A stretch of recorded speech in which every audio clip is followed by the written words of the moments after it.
We are built for this network, for the strong, not the weak.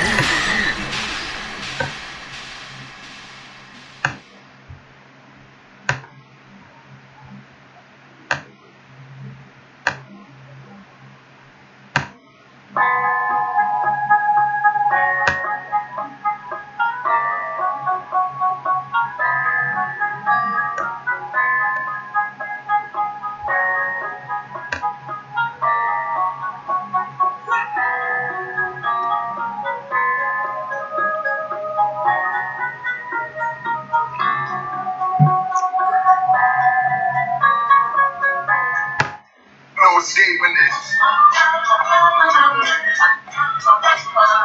No escaping this. No escaping this. No escaping this. No escaping this. No escaping this. No one's ready to deal with us. No escaping this. No escaping this. No escaping. No one's ready to deal with us. No escaping this. No escaping this. No escaping. No one's ready to deal with us. No escaping this. No escaping this. No escaping. No one's ready to deal with us. You are listening to the End of the Bench podcast on Built for This Network, hosted by my man HRap.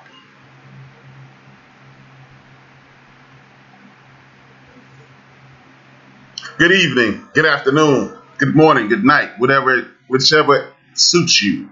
Thank you for tuning in to Built for This Network's own HRap. This is the End of the Bench podcast. Thank you for tuning in. Whereas we build and destroy, we build up our community and destroy all the lies and propaganda that surround our community. There's a lot of lies and propaganda, so there's a lot of work to be done. It is awesome to see you. If you are tuning in on the Spreaker.com side, please hit the like, share, subscribe. And if you are new to the family and YouTubing it, I need you to do the same. Go to YouTube, hit like, hit subscribe, use the bell so you'll get alerts, the alert bell, and then tune in at your leisure. It is important that you do so. Help a brother, help the brothers. Now, as I stated, this is HRap. We do this every week, just the End of the Bench podcast, and I am here to hopefully uplift me and the people who roll with me and everybody who support them. Otherwise, I understand if you have a little disdain for what I'm about to say or what they call hate or anything of that nature. I understand everybody has a mission in life. Maybe that's yours, and you're welcome to it. But here, I'm here to uplift. Here to uplift my folks. I'm here to provide information so we will know that we're not less than, and we know we're not less than, then we'll be able to accomplish the things that the creator of the universe set out for us. Now, first and foremost, I want to say happy birthday to one of my favorite aunts, Judy Glenn. Happy birthday. It's always good to see you here another century, if possible. You're an awesome person. And as I do every week, I want to salute my family. Whether they're still here with us or they transitioned as ancestors, I want to salute everybody connected to the Whitmore family, the Pollard, Turner, Battle, Cotton, Harper, Bailey, Shaw, Thompson, Chris, Lansdowne, Liggins, Duncan, and you know me, my mother, my father, my brothers, sisters, aunts, uncles, nieces, nephews, and cousins. We are the Williams clan. We in the building. As I state every week, this is a podcast. Please stop telling me that you missed my show because it's impossible. Because I know you got YouTube on your phone, so I know you didn't miss my show. You just didn't pay attention. It's cool, but I understand. And if you are one of those people who missed my show, all you have to do is go to Spreaker.com, YouTube, Apple Podcasts, Spotify, iHeartRadio, Google Podcasts, Deezer, Podcast Addict, and look up Built for This Network, the End of the Bench. You get me. Or come to YouTube, End of the Bench podcast, Build and Destroy, where you will see this. You see all this right here. Now, as I stated, man, this is going to be an interesting show because I had a lot on my mind this week. And I want to thank the people who have chosen to create profiles and come into the chat room. I got my man Ray Kev. I got my man Big Illinois from Built for This Network. My brother on Built for This Network. I got my man James Gosberry. I got my man from the Forecast, my brother Big Dog is in the building. I got Patricia Mason. And if y'all are not too busy, I saw this earlier. I see my girl Teresa Tiki Rucker. Yeah, Rucker Park is in the building. And you see the very first person in the chat room is a brother. I'm not going to give you his government name because you don't need to know his government name. But I need everybody who supported me on YouTube to go to Fine as Wine Cooking Channel. Good brother. That's his get down. Please hit the support button. It's not going to hurt you. Support people. You always talk about, man, we don't support each other. If you've ever said that, that means you need to be going over to Fine as Wine, one word, Cooking Channel, and hit the subscribe button. Hit the like button on the shows and support that brother. If you're going to support me, support him as well. Now. We are in the midst of a pandemic. We've been in the midst of this for about 18 months. Sad to say, I have lost 13 people since the beginning of this. God bless all of them. May they rest easily. Now, I've lost somebody as recently as 2 weeks ago. The reason I'm bringing this up is this is a health thing. I know several people who had it, they beat it too. But this is a health thing. This is health. And guess what health is? That's a personal journey. The reason I'm bringing this up is I'm tired of hearing people, the woke people, talk about how foolish you are to take the shot. The sleep people who take the shot and call you stupid for not taking the shot. Look. Don't worry about what the next person do. Do the best to be you. They had one of our elders on the news about 2 weeks ago. I think she made 109 years old. 109 years old. Happy birthday to the elder. Belated birthday. I hope you get 109 more. She was alert. She was aware. They asked her, how did you live to be this long? You know, the media asked some of the dumbest questions in the history of the world, but they asked our elder, how did you live to be this long? First thing came out of her mouth was, I mind my own business. Now, I understand some people think, hey, man, I'm just trying to help people. This shot is going to really help you. And it may. I know people go with the conspiracy theory. You go down that YouTube rabbit hole and you see if you do this, you're going to grow a horn and then you're going to grow an arm out your back and all that nonsense. You know what, man? At the end of the day, you can show me as many memes about Will Smith and I can't remember the name of that movie, I Am Legend. You can show me all that. But guess what? How are you going to pressure someone into or out of something that they want to do or do not want to do? If you've taken the shot, God bless you. I wish you nothing but I wish you nothing but excellent health. And for the brothers and sisters who haven't, I wish you nothing but the greatest of health. There's another round of this COVID thing coming around that allegedly comes from India, and it's supposed to be even more deadly. It's kicking behind in the UK, in the United Kingdom right now, and now it's made its way. Then it made its way to Canada, and now it's coming to America. We don't know who will and who will not get it. It's supposed to be outrageously contagious, yada yada yada, this, that, and the third. I understand, but this is a personal situation. How about this? Look, it's this one thing that's been bothering me. It's been scaring the hell out of me. Well, it's been extremely scary since 1981. It's called acquired immune deficiency syndrome. I don't hear anybody talking about condoms. I don't hear anybody talking about safe sex. I don't hear anybody talking about any of that. You really want to help somebody? Stop your friends and family from using as much sugar as they use, as much salt as they use. Get some of your big fat HRap size friends to walk their big asses around the block. Since you just want to help people, but you're not talking about that. We're not talking about enhancing our lives, period. We're just focusing on something. And if this is a man-made media situation, why ain't you helping our brothers and sisters get healthy, period? See, this is a great time right now. You got everybody in the world focusing on their health. So if you really care, how about this? Talk to your people like me. I'm about 60 pounds overweight. Talk to your boy HRap. Get on my at HRap @HRap_B on Instagram and Twitter. Holler at me and say, yo, man, here go a diet plan. If you really want to help people, You see what I'm saying? All of us got an overweight buddy. All of us got an overweight family member, friend, uncle, aunt, cousin, or something of that nature.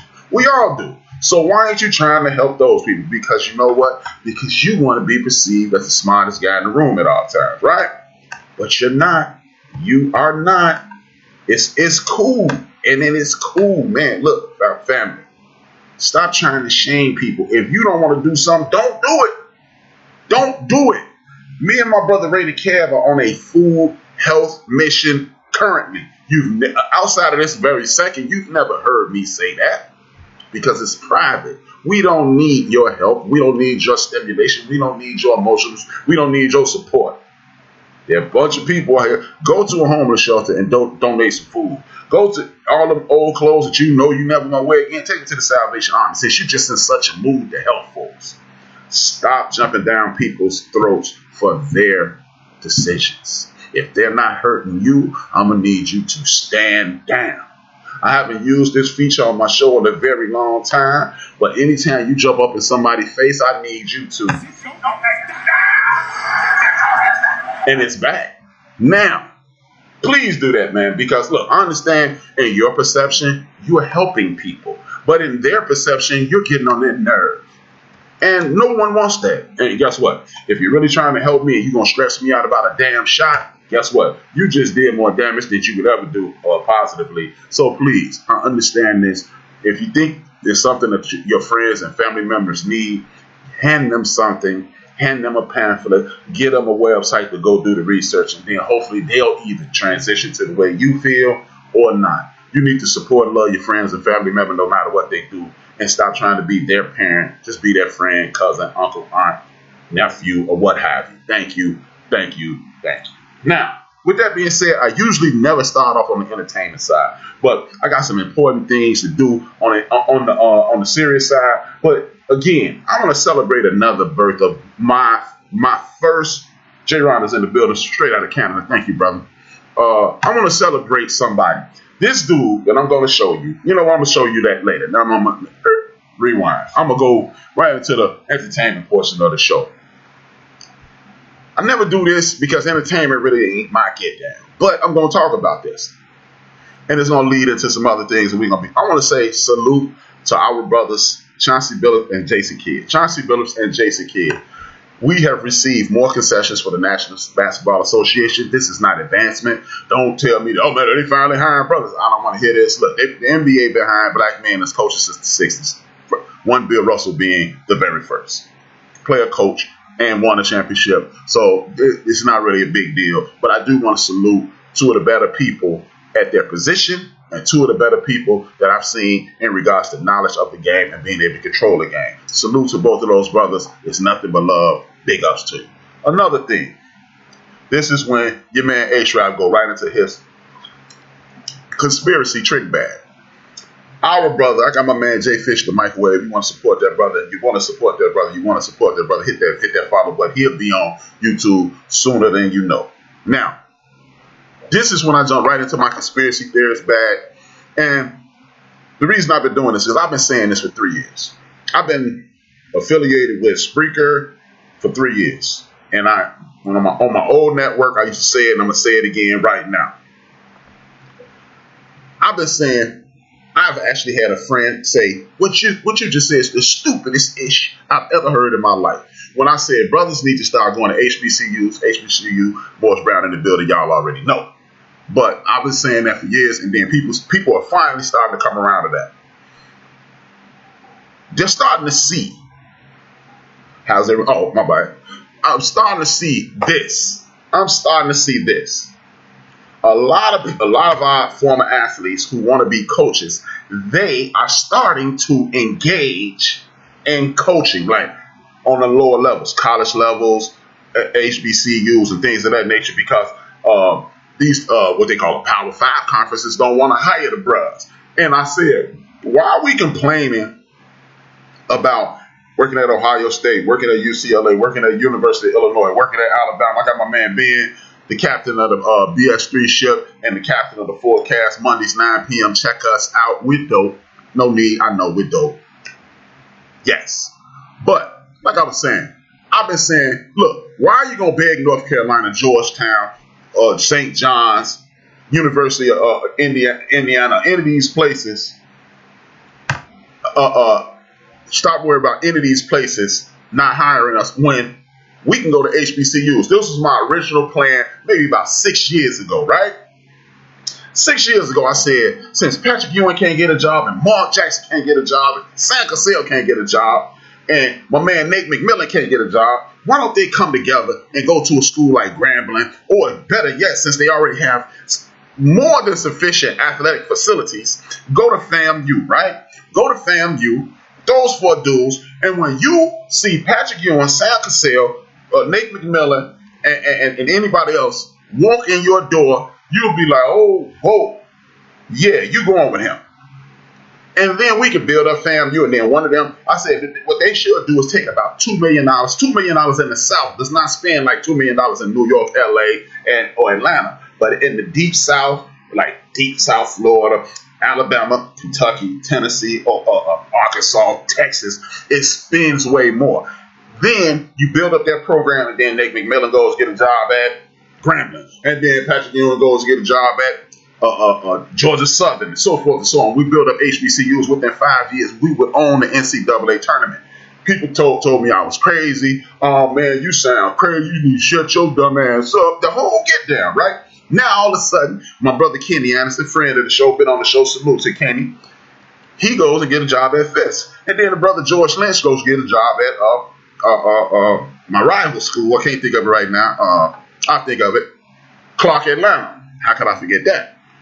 Clark Atlanta. And then then Prime set the world on fire, went to Jackson State. And guess what came along with Cadillac sponsorships and all this money followed him.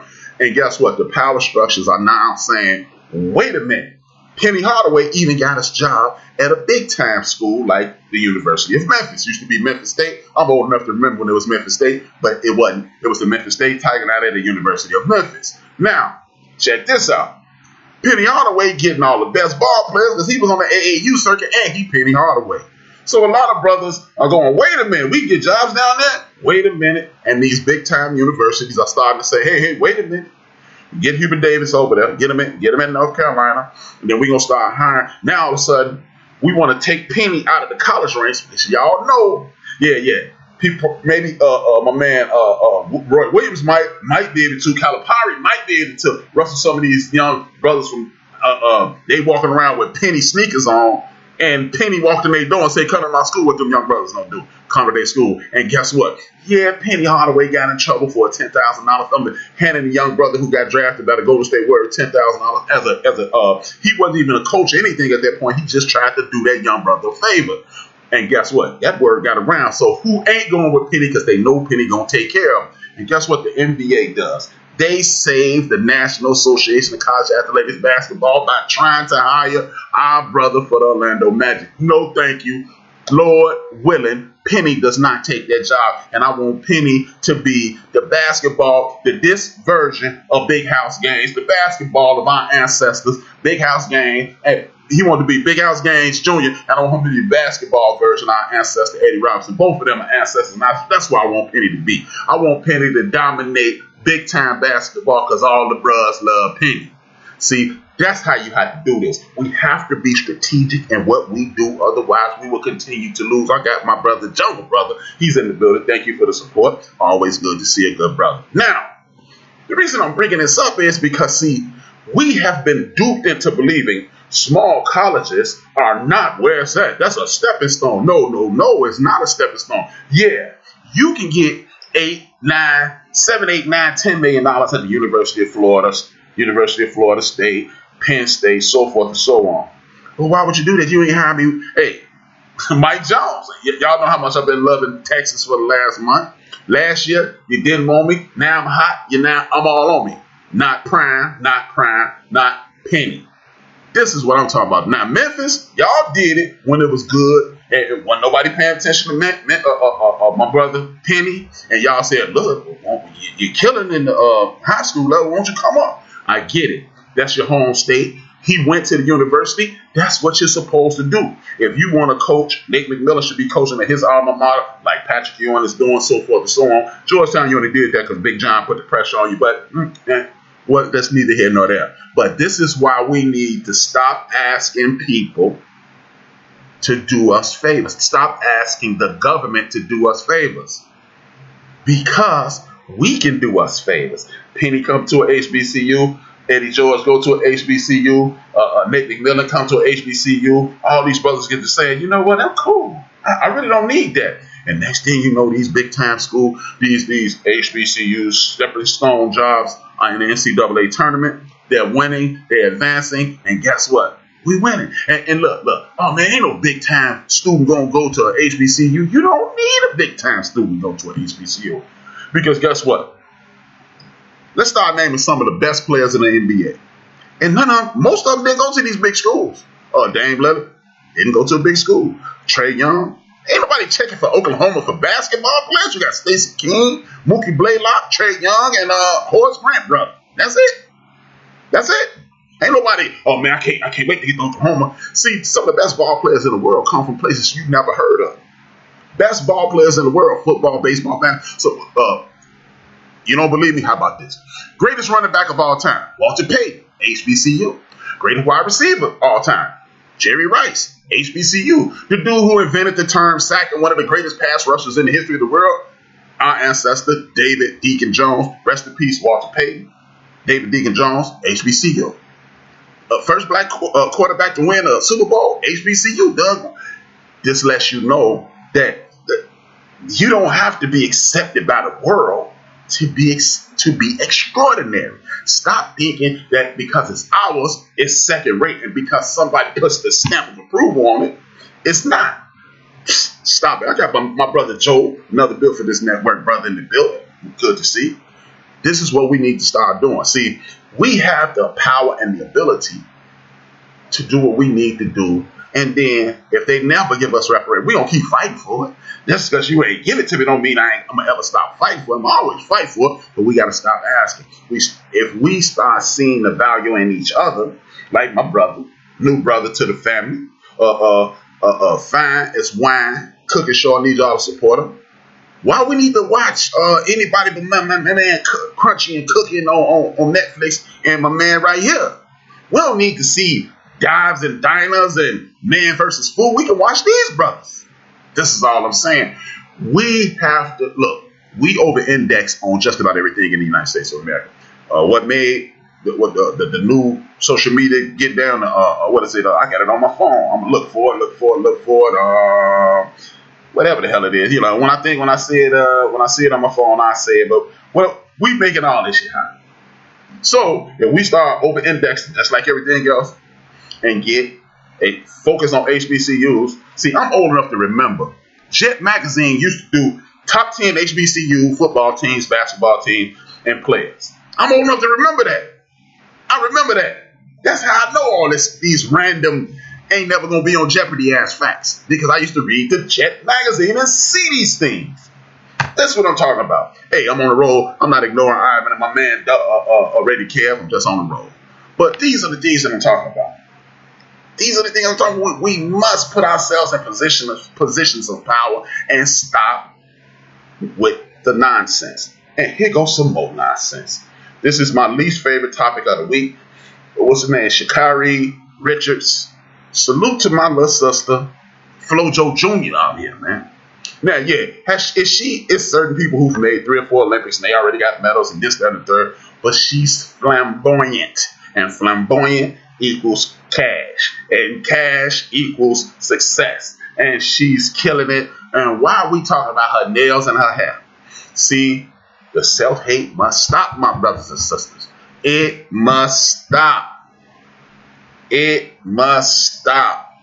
Look, I'm gonna talk about. Look, the young sister's doing her thing, and this is why I'm gonna go back. I'm gonna skip this because I need. That's a topic, and we need to support that sister, man. And I'm gonna go to the BET Awards, then come back to my little sister, and then I'm going into the show. I'm going hard in the paint. Now, Sabrina Looney in the building. It's always good to see my sister Sabrina. The BET Awards. BET Awards, from what I understand, was an excellent situation. Now they're starting to support people. They celebrate my culture, hip hop culture. I love it and I hate it at the same time. I'm a hip hop purist. I'm a hip hop snob. I'm upper crust. I was there at the beginning of the whole get down. But I'm just here to say, hey man, you don't have to over-index on hip hop. We don't anyway. I'm not finna sit here and say Lil Baby, Dub Baby, and all them, Megan Thee Stallion, Scooby Doo, and whoever else the hell their names are. I'm not finna diss none of them young people. You know why I ain't finna diss none of them young people? Because the moment they hear about the end of the bench, they gonna start supporting it. You know why I like them young rappers, man? I wouldn't listen to their music at gun point because it ain't for me. I'm 51 years old. What I look like listen to a 24-year-old talk about his life. I've been through that. I've done that, right? But this is why I like them. You ever know that I'm gonna need y'all to start reading the newspapers. I need you to look at some of these online news organizations and pay attention, because Dub Baby and Lil Baby and all the other them dudes, they do a whole lot of philanthropic work in their community. The homie 2 Chainz. All these dudes that been blew up over the last 10 years, they give back to the community. Unlike the dudes that we grew up listening to. Now, the dudes I grew up listening to, they speak about it. And the middle passages, as like I like to call it, this new age of superstar, or that middle age superstar around 50 in that group, when Jay and them blew up, and Ja Rule, you never heard about them doing a whole lot for the community. That's why New York fell off like bad dope, because y'all wasn't reaching back helping. LA used to do it. When LA had their thing, hey man, I remember this group of dudes in New York made a deal. These niggas getting deal because their boy went platinum, and that's what they was doing in LA. Hey, hip hop people. Hip hop purists that are my age that hate these young rappers, and man, I'd be glad when the South era ends. It's not gonna end. Want me to tell you why? Because every time one of them dudes in the South blow up, guess who be on the song? T.I., Bun B, and everybody else. So that's I'll be glad when the South thing over. Cut it. It's not gonna happen, because them dudes in the South got it right. Pay attention to the South, and we'll be able to fix our community, because them brothers down there, they might be rapping about some stuff I don't want to hear and I wouldn't listen to at gunpoint, but them some good brothers down there, because they helping each other. If you blow up in Texas, everybody from the South gonna come get on your song. You blow up in Alabama, everybody in the South gonna come get your song. Atlanta, Georgia, wherever you at, 3-6 Mafia at Memphis, they gonna get on your song and make sure you blow. So black people throughout the rest of the country start liking their South stuff, and them young brothers giving back. So big ups to the BET Awards, and big ups to them young brothers. I don't listen to your music, but keep it up, man, because you give it back to the community. Y'all feeding young people, buying young people clothes. Y'all doing what celebrities should do in a disenfranchised community. So I want to give y'all all the respect. I want to give y'all all the love. And if you thought I was gonna diss them, wrong.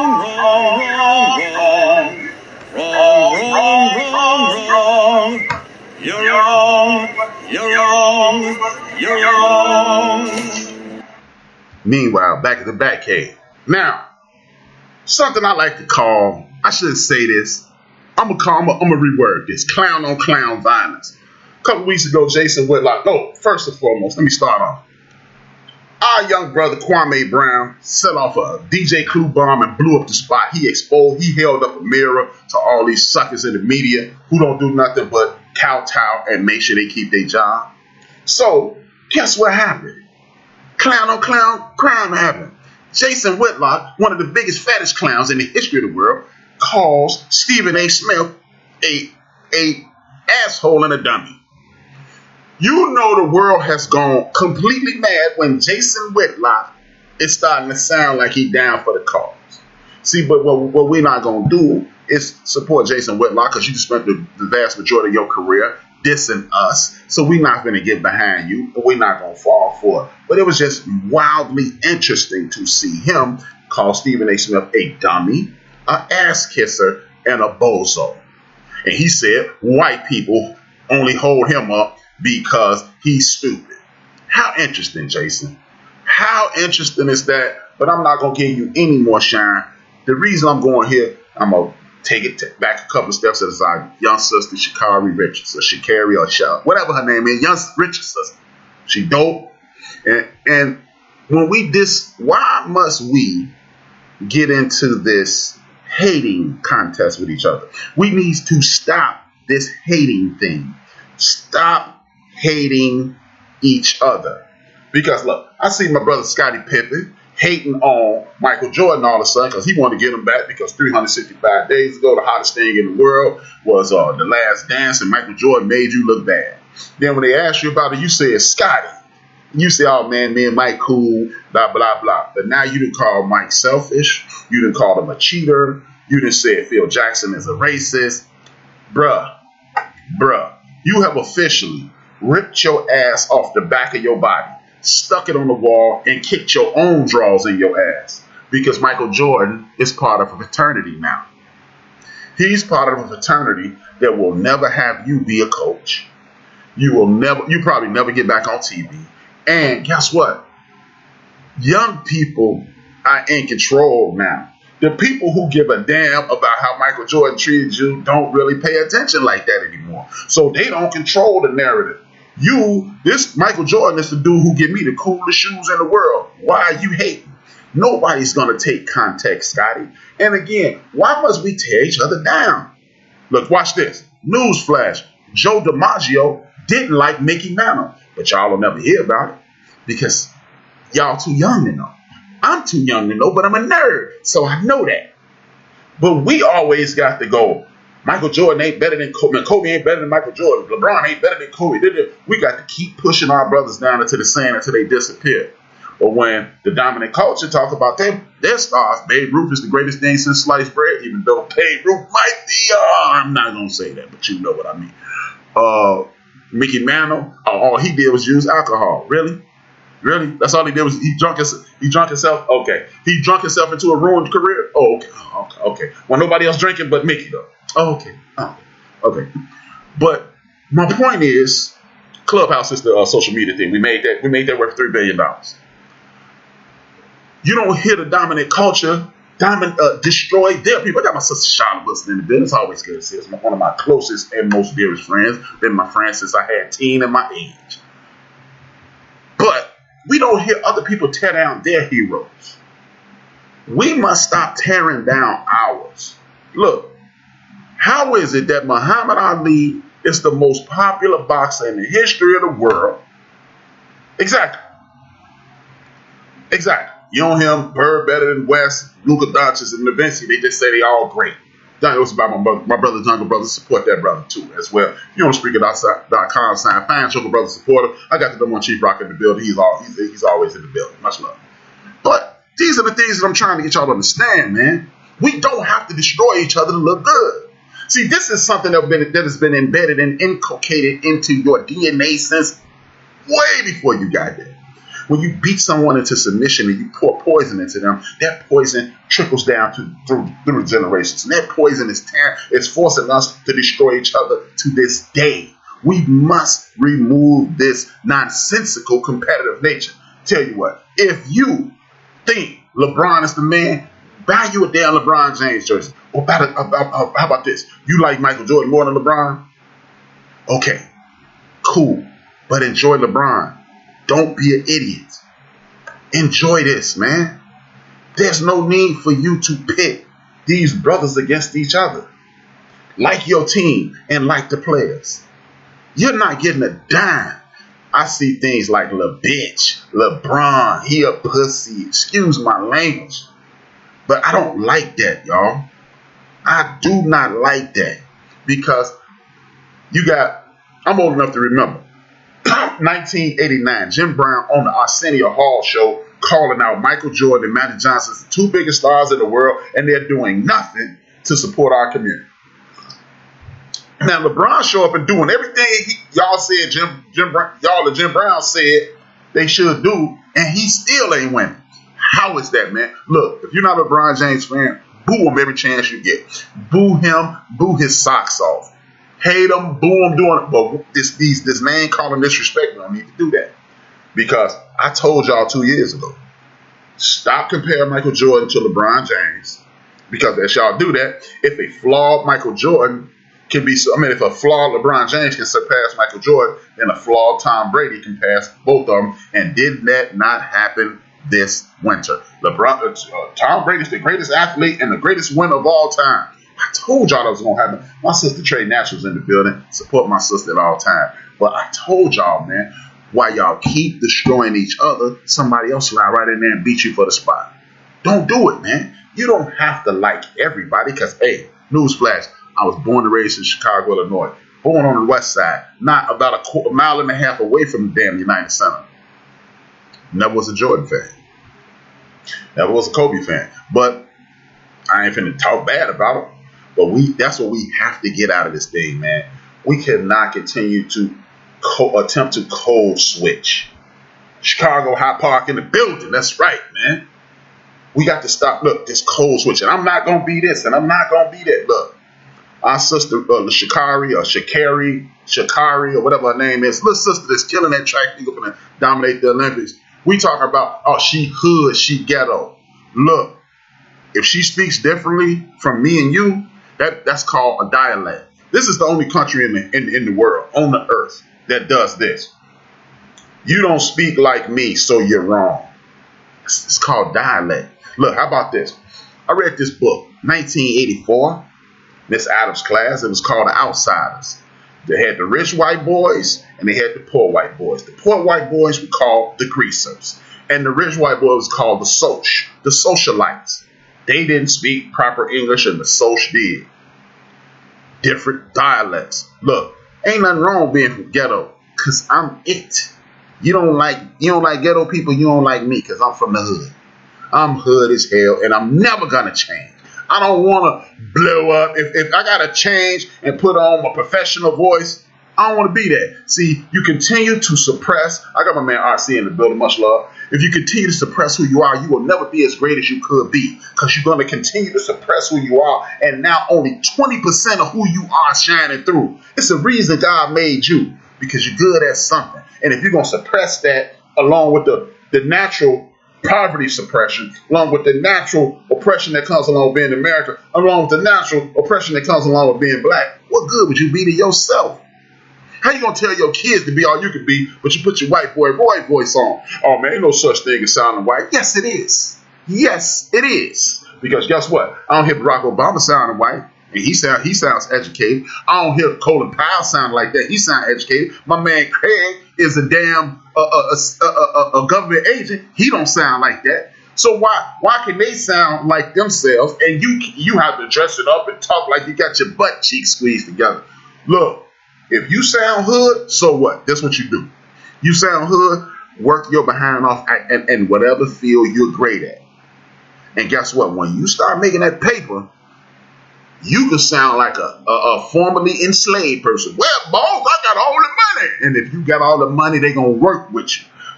Don't be tricked into being something that you're not. Because guess what? You can speak the king's English to the queen's taste and get a bullet in your skull. Ask our brother and ancestors, Martin Luther King, Medgar Evers, and the great and the great Malik El-Haj Shabazz, aka Malcolm X. All of those dudes could elocute with the best of it, and they all died way before their time. So if you are going to be who you are, be who you are. Show up. And guess what? There's 45 to 50 million of us in here, in this country. If 1/2 of 1% of us support you, just imagine if 1/2 of 1% of the black population listen to this show. Do you understand the type of work I could do here in Chicago to dominate and put us in a better position? Open up music, art foundations, music foundations, after school programs, because I'll be making about $90K a month. So if you support that ghetto person, you can help them win. And then these young people got it right because they give it back. They give it back. With that being said, I want to educate you, brothers and sisters, on one of my favorite people in black history. He goes by the name of Kwame Ture. This is my first hero in my life. Yeah, I love Dr. King. I love Malcolm X. But this brother right here, you might know him as Stokely Carmichael. This is why I brought him to the show today. Listen. Discussion among African students who do not comprehend precisely what we're saying. The Africans in America who do not think properly on their own culture, but think like the enemy, make great confusion. If you look at the struggle of Africans all over the world and in America, you will see that they struggle as a mass. All their struggles are mass struggles. Yet, all their advancements are individual advancements. They're responsible. You say the mass struggle, and then the capitalist system gives us an individual who advances, maybe the first one to work for IBM, the first one to work for Coca-Cola, who knows. And this first one is so confused that they actually think that by being the first one to work for IBM, that they have been a credit to the race. Indeed, they believe they have advanced the race. There is nothing but clear stupidity, backward thinking, confusion by the capitalists. If the masses of our people suffer for our advancement, progress only comes when the masses advance. If the masses do not progress, there's no progress at all. One of those business known as Dutch about the 60s. Certainly since the 60s, many individuals have climbed up. Some have become mayors, some basketball players, some football players, some on television, some movie directors. All of this is a result of the struggles of the masses of people. But the conditions of the masses of our people become worse.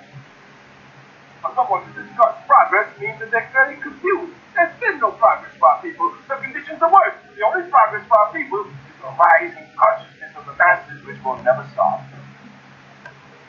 Aside from the rising consciousness of our people, the conditions are worse for the masses. If you have rising consciousness and worse conditions, if you have rising consciousness and worse conditions, there's no question you're heading for the path of revolution. And that's what we're heading to the past of. Thank y'all for tuning in to the End of the Bench podcast. I am HRap B. This is on Built for This Network, and you will watch. If you're watching me, you're watching me on YouTube. Build and Destroy, where I attempt to build up our community and destroy the lies and propaganda that are surrounded by our communities. As you see, stop talking about one or two people and dragging them down because they cannot affect it. We must work together. And if we're going to work together, I don't give a damn what Big Illinois sounds like. I don't care what DJ Knight sounds like. I don't care what Joe sounds like. What I want to do is put us all in a group, and we all, as Big Illinois just said, we must stop talking and start taking some action. And the way you take the action is to listen to me, listen to anybody else who's speaking like me. And then, again, organization is the key. You know, we can sit around and talk about who's ghetto and who's not. But you know what you can do? Is use that same energy to take your black ass to the Urban League. Oh, man, the Urban League ain't doing nothing, but you can go in there and you change things. NAACP, Operation Push, the Nation of Islam, they have a 10,000 Brother program where they don't care if you're a member of the Nation of Islam. But if you're trying to work towards the betterment of our people, they will work with you. Enough of tearing down each other in public. Why must you have a fight with somebody that looks like you on Twitter when you got their phone number? Where did you go? Scottie Pippen, Dan Patrick Show. Good Morning America. Right in front of the world. To quote our ancestor Muhammad Ali, the mass media will use our brothers to destroy another brother. And that's what Scottie Pippen is doing. Look, if your feelings is hurt, Shannon Sharp said it best. You need to call Michael Jordan and say, hey, man, meet me at the gym. Take your shirt off, knuckle him up, and then leave. It's over. But we will have to stop calling. Look, and I was saying right before I showed our brother Stokely Carmichael, the reason I showed him today because he is my personal hero, and today was the day he was born. This is a holiday for you, boy. Because Stokely Carmichael, look him up on YouTube. Awesome brother. And a lot of y'all may not never heard of him, but guess what? Y'all heard of this term, Black Power. He created that. He created that. So next time you think Black Power, think Stokely Carmichael. Kwame Ture is his real name. I was aware of him when he was still walking the earth. He transitioned in 98. I knew about him on the BDP album called You Struggling when he was talking about how black people, black sisters get a permit. He said, I ain't finna get no permanent. And then 4 weeks later, your hat is growing out and it's a temporary. That's our brother Stokely Carmichael. Salute to him. But back to what I was saying, man, we have to stop destroying each other in the media. We have to gain control of our community. How do we gain control of our community? Stop walking past black people like they finna snatch a damn person to say hello. And when you see them tomorrow, say hello again. And when you see them tomorrow, you say hello again. When you see an older sister, older gentleman, older woman, older gentleman, speak and acknowledge them because they're your elders. Once you start creating those relationships, then they can share the knowledge that they have with you, and you can build your area. Get together with 5 people who think like you and do something. even if it's just picking up the trash in your neighborhood.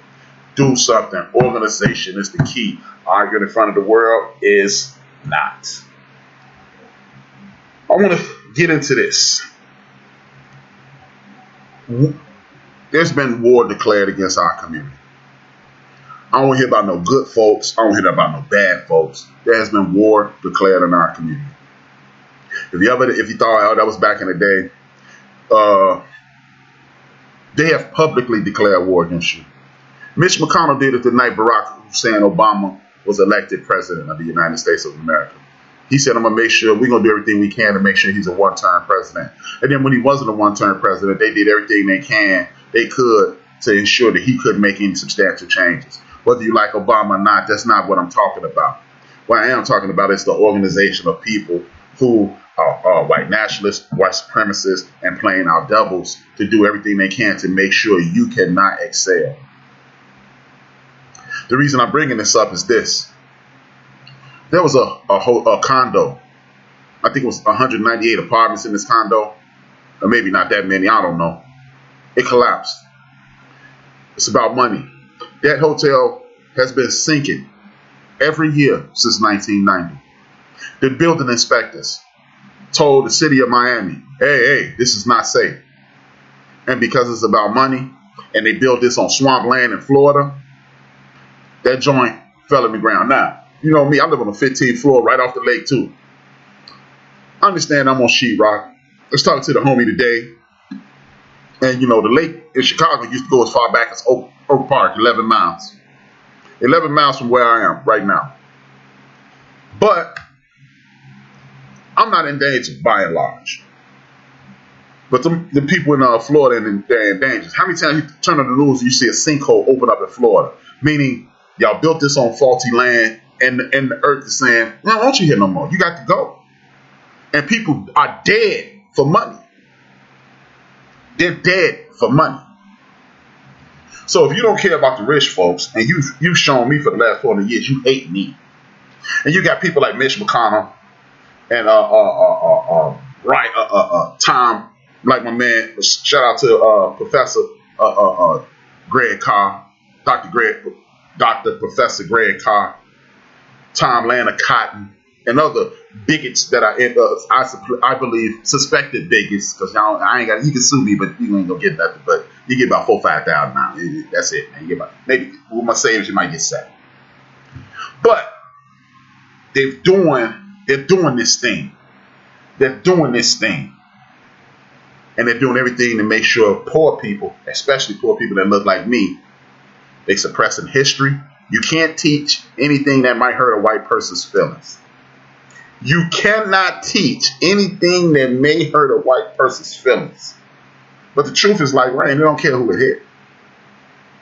You're suppressing academia.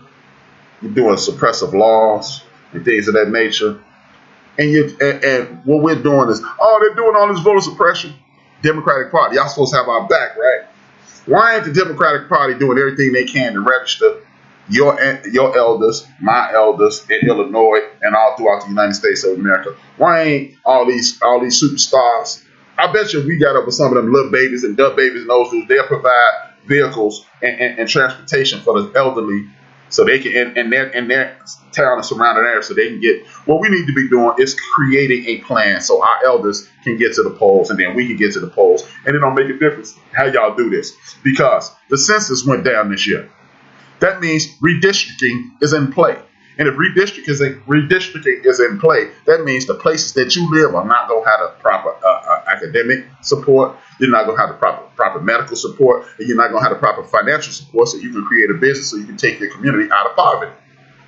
But nobody in the Democratic Party is talking about that. They're talking about filibustering. And they're talking about a bill that ain't been passed since 1986, the John Lewis bill. And they talk about the policing reform, the policing act that y'all did on our brother, rest in peace, George Floyd. That's what they're talking about. But we need to have organization, man. Talk to your friends about registering to vote. See, people always hear our ancestor, the great Malcolm X, talk about by any means necessary, but y'all don't realize by any means necessary is also something he covered in regards to voting. We must take this emotional foolishness out of our get down, man. It does us no good.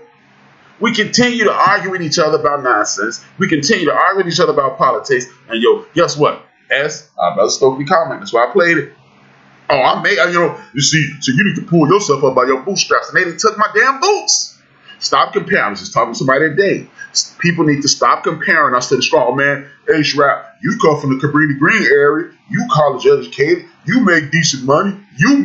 Why can't everybody make it? Because everybody ain't me. I'm different. I excel at some things, and I'm piss poor at others. That person who you ridiculing, he might be strong as hell in one of my weaknesses. And that's why I do this show, because I'm going to grab hold to that brother, and I'm going to uplift him, and he going to uplift me on my weaknesses, and we're going to stand, and we're going to put one of our youngins on our shoulders, and we're going to propel him to greatness. As I continue to tell you, you got a grandson, granddaughter, niece, nephew, little cousin, neighbor, youngin' in your, start encouraging them to get into politics. Start encouraging them to be doctors, lawyers. Everyone likes to reference our Jewish brothers and sisters and how they got organization. And never again is their slogan. Well, never again is ours now too. Because this is really I told y'all, this is a 25-year get down. If we start telling our youngest to be doctors, lawyers, and then, you got that one kid who really isn't focused. You encourage him, you sit down, because me and Jungle Brother, neighbors. And Susie Q got a fatherless child. The father's not involved. Maybe he's incarcerated. Maybe he's just not a responsible adult yet. So me and Jungle Brother sit down, young blood, what you want to do? I don't even know. We encourage them on how important it is to represent us. As you're going to be a black man one day. You may not know what you want to do now, but you're going to come back to this neighborhood. We're going to talk to all of the young men, and the sisters going to talk to the young women. And you know what? You don't know what you're going to do. This is what I want you to do. I want you to go to the military. Now, they're going to play a lot of games with you. You're going to face racism and discrimination. And you might be their favorite. You might be the magical Negro. But you still going to have pride in who you are, and you're going to represent this community at all times. And it ain't just this block we live on. This community in Chicago, Los Angeles, San Diego, Phoenix, Albuquerque, Dallas, Houston, Austin, New Orleans, and so forth and so on. Wherever you are and we are, you are representing them. You are showing them how well your mother raised you, how well your grandmother raised you, how grandfather, uncles, aunt, and me and him too. And then we're going to send him off to the military and tell him, and if you still in 4 years don't know what you want to do, you stay in there, or you come home and be a cop because you're tired of cops harassing you, right? Come back and be one. That's where we have to go. See, the easiest way to get oppressed is to just talk about it. But we must set these young people in play. And then guess what? You go to the military and you learn computer engineering. You earn software development. You earn leadership capabilities. And guess what? You come home and you got a million ideas and you got pride. You got pride in what you've just accomplished. You got pride in your community and you do something. Oh, by the way, you can come back and be a state representative. You can be an alderman, a state representative, a state senator, a U.S. senator, a governor, or a mayor. Because guess what? You just represented the country and you come back to fix your community. See, these are the things, these are the conversations we must start having. And if we don't, I don't want to hear no nonsense about what the man did to you. Because there is no demand doing nothing to you. See, the man don't even do it anymore. You know what the man did? He poured that poison into your great-great-grandfather. And some of it spilled down to your grandfather. Great-grandfather. And then to your grandfather. Then to your father. Then to you. And then you watch TV and you say, oh, black on black crime is out of control. Ain't no such thing. There's no such thing as black on black crime. Because the last time I checked, called me crazy. Black on black crime. 92% of black people hurt black people. I bet y'all don't tell me, can nobody in the chat don't tell me what's white on white crime? What Latino on Latino? It's the Asian dude getting murdered right now somewhere in America. Who killing him? It's a white dude somewhere in America. Who killing him? A Latino dude somewhere in America. All the Latino, from everybody in the Latino diaspora, Central America, South America, the Caribbean brothers, the Latino, somebody killing somebody from that community. I bet you it's one of them.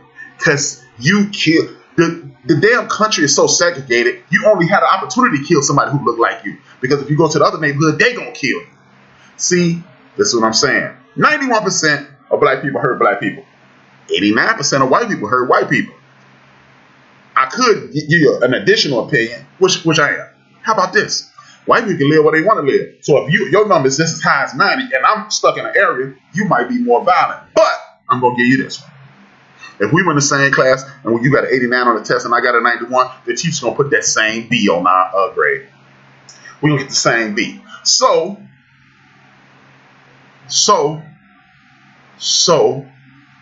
black on black crime is a farce. You ain't got to believe it. Keep believing what the people who, look, this is what I want you to do. They said that on TV, HRap. They showed us the numbers. That's why it's real. But they also say, black on that same television, probably on that same program, they tell you that you're lazy, you're illiterate, you don't want to do anything, you don't want a job, and you don't want anything in life. You just want to be a criminal and a drug dealer. You don't believe that, though, but you believe that you are inherently violent. Listen to this nonsense. Kirby, thank you for showing up. Much love. Always good to see you. But don't pick and choose on what you're going to believe. Don't believe the bad stuff and not believe the good stuff. And speaking of the bad stuff versus the good stuff, I got another clip for you, and then I'm going to kill it for the rest of the show. I got another clip for you. And this is why you cannot believe things like black on black crime. Black people are inherently lazy. Black women are ghetto. They got bonnets. Black men got all their pants hanging off their behinds and wearing do-rags. We don't want, black men don't do nothing with their kids. Lies, lies, lies, lies, lies. Because this is the type of greatness that you come from.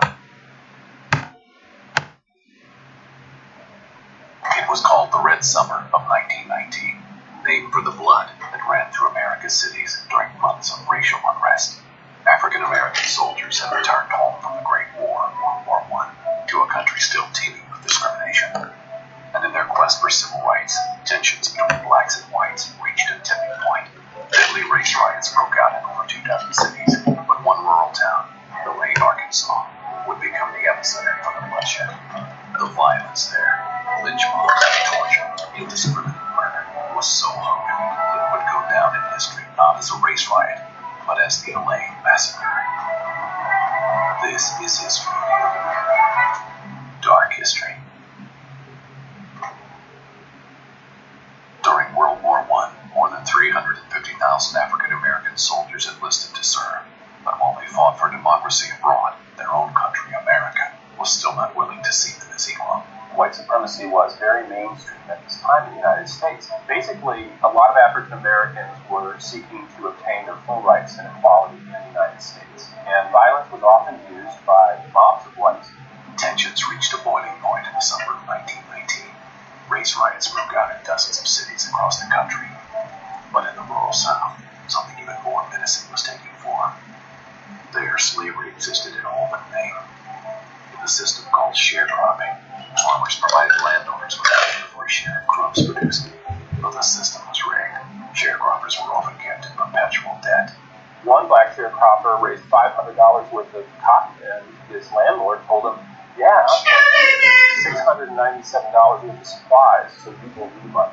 Everyone who has any power at this point is working to make sure they keep African American laborers tied to the land. For roughly 50 years, the system went unchecked. In the fall of 1918, a black man from Arkansas had had enough. Robert Hill had decided to form a union to represent sharecroppers. It was a dangerous decision, and one that would set off a chain of events involving mass murder, torture, and a landmark Supreme Court ruling. But first, he would need to organize. And his message, Hill, was pretty simple and direct. Why is it that we cannot have fair payment for the honest and hard work we do? Despite the inherent risk involved with challenging whites, World War I veterans and other black sharecroppers became card-carrying members of the Progressive Farmers and Household Union of America. He believed that by paying dues, these members could have the services of lawyers and sue plantation owners for cotton that had been stolen from them and false numbers that had been placed in the plantation stores' books. On the night of September 30th, 1919, Union members gathered in Elaine to discuss their legal plan. This is in Phillips County. It's basically just a crossroads at this time. A road, a few houses, a railroad sign, no streetlights. There's also a one-room wooden church, and that's where the meeting met. Expecting that they might have trouble, they posted a guard of about 6 men and shotguns and rifles. The meeting's taking place. While they're having this discussion, a car rolls off the road. 2 white men were in the car. By one account, one of the white men in the car said, "You all get away from him." And shortly thereafter, a shot was fired. Though it remains unclear who fired first, a barrage of gunfire broke out. One of the white men was killed almost instantly. The rumor of a black uprising spread in a matter of hours. The idea of a sharecropping rebellion conveniently played into the hands of landowners who did not want their sharecropping practices scrutinized. They did all they could, as quickly as they could, to sound alarms that black farmers were out for white blood. The story is magnified that the town is under attack, that blacks are killing people in the streets, and that there's a revolution afoot. The sharecroppers quickly formed self-defense groups, expecting repercussions with the death of a white man. But they could not have predicted just how severe the response would be. The following morning, the watchful eye of Sheriff Frank Kitchens and his deputies, posses of white men were sent to find, detain, and kill the offenders. When you have an out-of-control mob just being told there's a Negro insurrection going on, that mob's getting very indiscriminate and violent.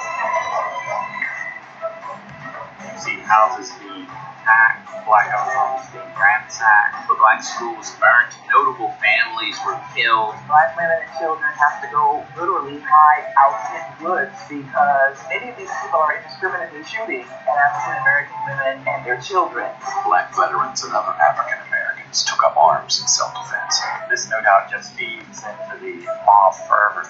The fact that, oh, they're daring to shoot back at us. This must really be an insurrection. One historian has identified more than 20 different killing sites where African Americans were being killed. There are stories that mob members were taking souvenirs, such as ears or fingers, from the bodies of fallen African Americans. One of the leading black families of the county, they weren't even in the town. They had just received a brother back from the French front. They are pulled from a train, put in the back of a car, and they are stabbed, shot, and their mutilated bodies are left on the side of the road. Within 2 days, 500 U.S. troops were sent to quell the supposed black uprising. They don't find any blacks killing or shooting down the streets. In fact, Colonel Jinks reports that the city is filled with hundreds and hundreds of white men with guns. Many of the individuals who were hiding in the thickets were former soldiers who had just gotten back from the war. And when they see the army troops come, they rush out, believing that the army troops are there to assist them. The army believes that these people are rushing toward them to attack, and they are cut down by machine gun fire. Although the exact number will never be known, a recent estimate suggests 237 black men, women, and children were killed. There was an immediate demand for justice, but not for the black lives lost. 5 white men were also killed in the fighting. Hundreds of African Americans were rounded up and put in jail, and when the jail was full, they detained the rest in a schoolhouse. While they are detained, there's torture going on. The goal? To elicit false confessions of a black uprising. They whipped them for long periods of time. They stuffed formaldehyde up their noses, and they stripped them naked and shot them with electrical charges. They did this until they confessed to the conspiracy. Robert Hill escaped to Kansas, but his peers back in Arkansas were not as lucky.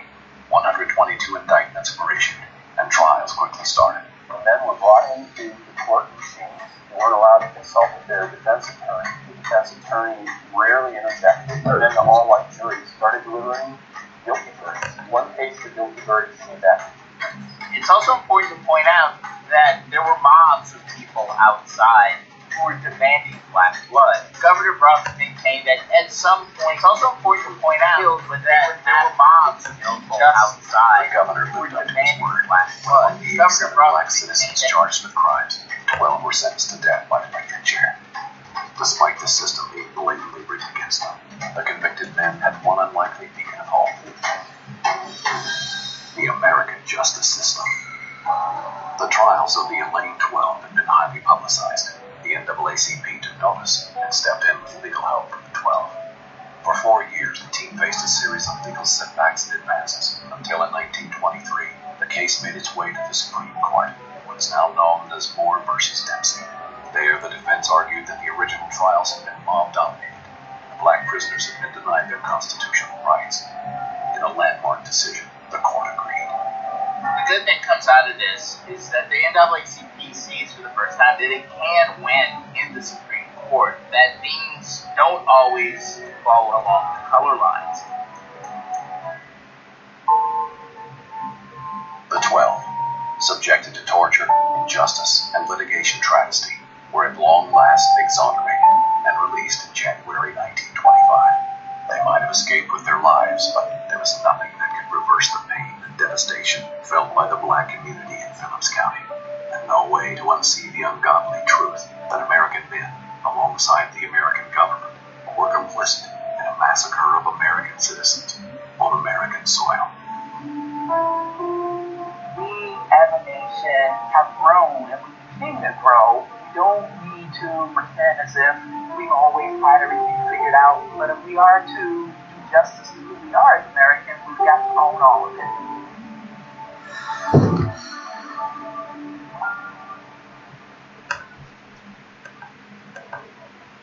Thank you for tuning in. Thank you for staying tuned. This is HRap. This is Built for This Network. This is a podcast called Build and Destroy.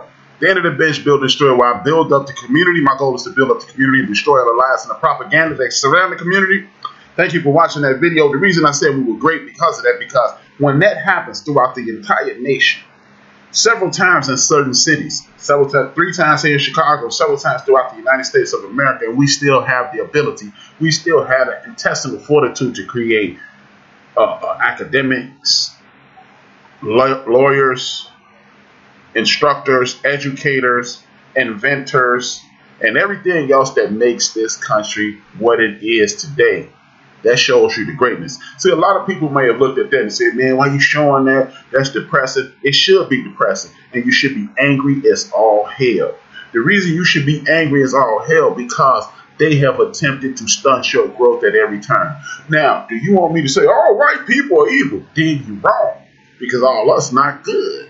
But what I am telling you is this. We are at war. People are attempting to destroy the futures of your little cousins, your neighbors, your little cousins, your nieces, nephews, grandchildren, children, and anybody else that looks like you. And that is an unadulterated fact. When you don't see things like that video should, and I hope it did, motivate you to greatness, because what most of us don't take away from that Tulsa, Oklahoma riot is this. We rebuilt that section of town, and 100 years ago, we were 9 doctors, a dentist, 2 restaurants that served 8-course meals, grocery stores, and 2 movie theaters. If they can do that 100 years ago in the face of racism, discrimination, tyranny, and white terrorism, what can we do now if we stop competing against each other for nonsensical awards that don't even mean anything? Look at how excited we get when we get nominated for Academy Award or a Grammy. You should walk off that stage like our brother Denzel Washington. When Denzel Washington win, he just go up there like, yeah, y'all bothered me. I could have been watching the football game. Because if we say he's great, if Brady Kev say he's great, then he's great. I keep talking to y'all about the governance structure. The first one is the social structure, how folks see you. And they're going to see you how they're going to see you. You can't change it. And how do you see yourself? That's the one that's important. How do you feel about you? When you walk past the mirror, do you wink? Do you smile? When you see your children, do you smile? Do you see a source of pride? I did that. This is my child. Do you see your grandkids? Do you see the kids in your community as awesome young people who, even if you're breaking stuff, even if you're doing the wrong thing, why don't you try to could have a relationship with these people? Oh, that ain't my kid. I'm going to just, yeah, but that kid might hang with somebody in your family. You owe it to that young person to do everything you can to ensure that they have the best life possible. But now we talking about shoes, shirts, pants, hats, scarves, and how people talk. Guess what? I'm from the big city, Chicago, right? Every time I cross into Eastern Standard Time, Philadelphia, New Jersey, New York, they tell me I sound country. And I'm proud of it. I'm proud of it because guess what? That means I haven't been damaged and brainwashed and tricked into sounding like somebody else. Like, you know how we say fo and though and stole, because that TH and that R is not prevalent on the continent. And when it's not prevalent on the continent, you innately hold on to things from the continent. If you watch the forecast, go back and watch the forecast, and you will see it. And then you go to Netflix and watch High on the Hog, you'll see exactly what I'm talking about. Things travel through your DNA. It's called epigenetics. It's called epigenetics. You genetically are predisposed to do certain things and you don't even know why you do it. So, like Sister Mika, Doc mentioned how she has to have a certain dish. I think it was a strawberry cake, and the sauce, she could get the cake perfect. The sauce ain't right, she don't want it. That's because somebody down the line was a perfectionist. They were a perfectionist, and that got passed right to Mika, without a doubt. My pops was a Black Panther. My great cousin started a riot in that turn. When you have this stuff in your DNA, there's greatness in your DNA. A lot of us run away from our greatness. We think it's, oh man, that's that black stuff. You eating that slave food. You damn right I'm eating that enslaved food. Because my folks were not slaves. They were enslaved. They were Africans who were enslaved, raped, and terrorized. We were not slaves. No. So, with that being, you keep seeing these things. Stop dumbing yourself down to fit in. Again, as I stated at the top of the show, show up as your full self, man. And I ain't got no other Brian to be. And I'm finna be a greater Brian. So if you don't like ain't got no and finna, don't tune in. I don't want you to tune in. Because I'm not going to enhance I'm not going to enunciate to make sure you're comfortable. I'm not going to use correct English to make sure you're comfortable. So just in case somebody else is watching, who watching? To quote Dr. Claude Anderson, the purpose of language is to disseminate ideas amongst the people. And if I'm talking to you and you understand me and somebody else on the outside don't, mission accomplished. Because hey, when our Arabic brothers get together, man, they little things, they talk and they speak in their language.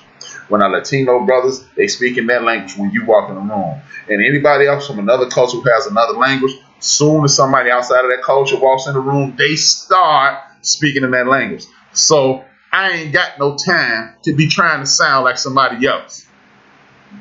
So if you disagree, I'm good with that. I'm good with that. If you don't like my show because of that, I'm better with that. Because this is who we are. Ain't nothing wrong with being ghetto. It ain't. Because that's where I'm from. I'm educated. And I can be as ghetto as you want me to be. And I'm never going to be straight-laced. Because that's not who I am. Now, you can either accept me for who I am, or we can move forward. Period. Another thing. Derek Chauvin. 22 years in jail. What y'all don't understand is the state of Minnesota, you only have to do 3/4 of your time, which means Derek Chauvin's going to do 15 years and do the rest of his time on parole. Oh, man, that's crazy. You know why it ain't crazy? Because this is their system. And you haven't taken the time to learn the rules. And if you don't take the time to learn the rules, then they shock you. And when they shock you, you get angry. And what do you do when you get angry? You complain to Big Illinois. Man, Ill, you see that, man? Man, Joe, you see that, man? Man, Chris, you see that, man? Man, Steve, you see that? And then we don't do anything. But if we start encouraging our young people to become attorneys, become police officers, to become politicians, guess what? We infiltrate and we take over. Don't get angry. My brother Jungle Brother just put out he was angry. Don't get angry, Jungle Brother. You got young people in your family. You better make sure that they watch videos like the one I just showed you. We need to start buying these history books. The 1619 Project book is coming out soon. Buy that book. Introduce these entities to your young people. Show them what they are up against. We're not going to be, oh man, the white man out to get you. No, we're not doing that. We're not doing that. This is what our ancestors went through, and look at where we are now. And watch what's going to happen when you grow up. See, me personally, people think I'm arrogant as all outdoors. Nope, I'm just a confident mother sucker. I got the confidence of God. I can watch surgery and will say, I might be able to do that. I've never read the instructions on anything. The very software that I'm using, the very laptop I'm using, everything in my life, I've never read the instructions. I operated fine.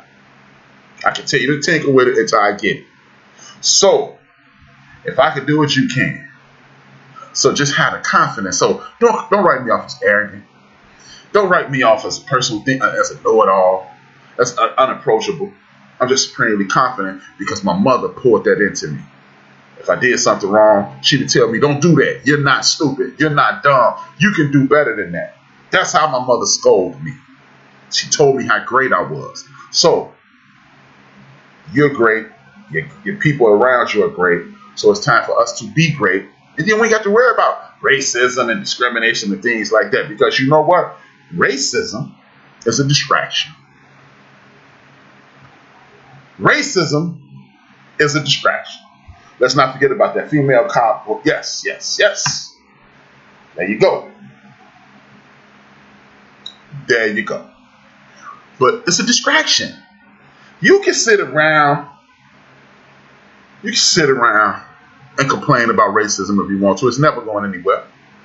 But what you can do is lock arms with your brothers and your neighbors and your cousins and your allies and blow right past it. The man ain't holding you back. What the man did was, when you talk about racism, it's literally the equivalent of when an elephant is a baby. They tie a little rope against his leg and put a spike in the ground. He keep trying to get out of it. And he can never get out of it. So when he get older, he's the strongest animal. I think he's the strongest animal on the earth. And they tie him with that same little bitty rope that if he actually, he'd break. But he's been trained. So the racism is there. The racism is there, true indeed. It's there. But we ain't got to worry about it because we're going to support each other. 45 million of us. It's only like 3 million suckers out there. What contrary to popular belief, suckers and anti-black people that look like us, the suckers who go to the other side, and the anti-black people who try to destroy us by selling poisons, some of them are not lost. Out of 45 to 50, let's say it's 50 million of us, it's only like 5 million of them clowns. It's like 3 million of those clowns, but they spread out and they look like it's a lot of them. And the squeaky wheel gets the oil, so they get the attention, and then you're tricked into believing that that's your mission. And it's not. That's not who we are. So we're not going to worry about racism, because racism, hey, guess what? I can't get this promotion because of racism. That means it's time to start your own job. And guess what happens if you hire your own? No more racism. If you have people in the city council, reduced racism. If you have people in the Senate and the Congress, reduced racism. And then look, if we invest in each other and then we play the political game, it ain't gonna do away with racism, but it'll keep people off your behind. It will keep people off of your behind. Another thing, religion. It's gonna get hot here. It's a weapon now. The white supremacists are using religion as a weapon. Do I believe in God? You're damn right I do. Guess what? I send out my friends and family scripture daily. Yeah. So you ain't got to believe in what I believe in. You can believe in the Holy Quran. You can believe in the Torah. You can believe in Buddhism. You can be a Jehovah's Witness. I still got love for you. But religion is now a weapon. In America, they have weaponized religion. How did they do that? This is what they do. See, they discriminate. See, what you have to do, this is a replay. This is a rinse and repeat cycle from what happened in Nazi Germany, 80 years ago. Rinse and repeat, y'all. The reason I said rinse and repeat is this.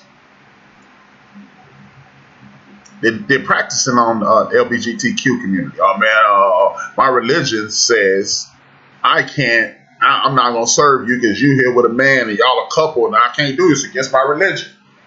And then you take it to court, and because we haven't been engaged politically, and we got people who don't have our side, who not engaged with us with the political process, they say, okay, he don't have to serve because he has freedom of religion. Bam, you ain't got to do it. But y'all do understand, they said slavery was done because God told them to. So what happened when the evangelicals attack your ass?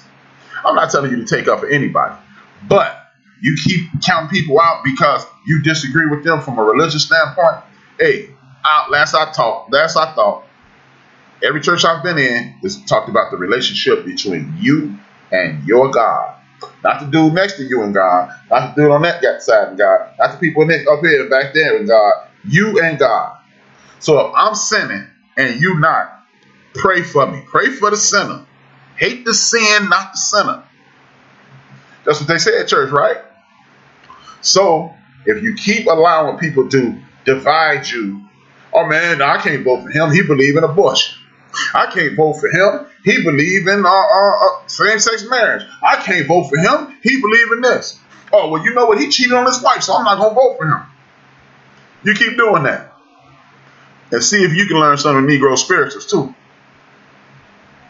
That's what they did. Hey, that poem, they got rid of this group. They got rid of that group. They got rid of this group. They got rid of that group. And then when they came for me, there was nobody there to help me. That's what you're implying for black man, black woman. Keep thinking about they hyping up the sisters to destroy you. Keep that nonsense going. There's a lot of black women out here that's supporting the hell out of black men. Black women, keep thinking ain't no good brothers out here. Mm-hmm. They can get your ass too. So either get your stuff together, or you will be destroyed. And with that being said, man, that's the end of the show. I want to thank y'all for tuning in. Saturday I'll be on, as usual, 5 p.m. Central Standard Time. Rest of the week, he got DJ Mad Knox, my man Big Illinois, Theory of the Culture coming on, Cheers, Knox, and Earl. Lisa Deuce Saturday, and then I'll be on Saturday evening. Thank y'all for tuning in, man. It's been great as usual. I want to salute some people as usual. Y'all know how I get down every week. I want to salute the people who give me inspiration.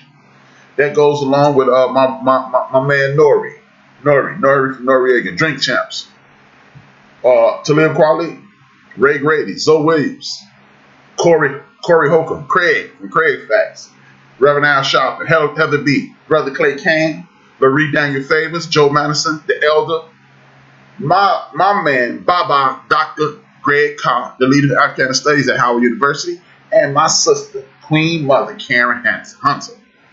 Without them, there is no me, and the person who really inspired me to do it. I had the inspiration. He gave me the push and the drive to do it. His name is Reggie O'Shea. He goes by the name of Combat Jack. I wrap up every show by giving a salute to Reggie O'Shea and say, dream those dreams and man up and woman up and live those dreams. As life without dreams flows in black and white. Life with dreams flows in technicolor surround sound. I want to thank y'all again for tuning in. Please hit the like button. Please tell a friend to tune in. I need your support. We need our support. We are going to start focusing on voting, registration, and we are going to get us a candidate who supports us. We're going to write down what he did or did not do, and we're going to hold his feet to the fire. We are no longer going to laterally argue. Just like Big Illinois said, enough talking, it's time to do. Now, what we're also going to do is next week, here you go, a little work. Come up with some things that you want us to do, and then we can implement it with our small Built for This Network family, and we can get these things started. We can get the ball rolling. Shout out to Raider Kev, always support, man love. I'm praying for you. I'm praying for RC. I'm praying for each and every one of y'all out there who could potentially have anything going wrong in your life. I want you to get a better job. I want you to make more money. I want you to live in a better house. I want you to have better health. I want you to look better. I want your butt to be bigger, your breast to be bigger. I want you, whatever you ain't happy with you, sisters and brothers, I want it to get better. Now, this is the new way I'm outro. Do something before something is done to you. And you already know I am HRap B. 2 fingers, 1 word. I'm out. We are built for this network, for the strong, not the weak.